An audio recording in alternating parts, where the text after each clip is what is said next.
Petit arrangement entre amis, Benjamin Netanyahou, le premier ministre israélien, a accepté un cessez-le-feu avec le Hezbollah, qui signifierait un arrêt provisoire des combats au Liban. Cependant, en contrepartie, il aurait accepté que Paris ne mette pas en œuvre le mandat d'arrêt imposé par la CPI une semaine plus tôt. Un communiqué de France Diplomatie le confirme avec deux des plus importants journaux israéliens. Haaretz et Maariv ont révélé cette information ce mercredi 27 novembre. La France respectera ses obligations internationales, étant entendu que le statut de Rome exige une pleine coopération avec la Cour pénale internationale et prévoit également qu'un État ne peut être tenu d'agir de manière incompatible avec ses obligations en vertu du droit international en ce qui concerne les immunités des États non partis à la CPI.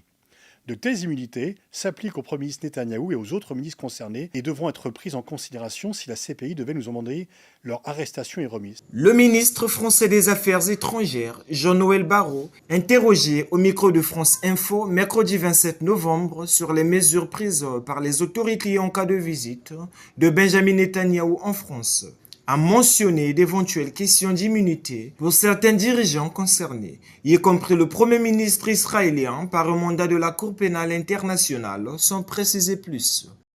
Pour rappel, la Cour pénale internationale a délivré un mandat d'arrêt contre Benjamin Netanyahou et son ex-ministre de la Défense, Yoav Gallant, jeudi dernier en réponse aux actions effectuées dans le territoire palestinien.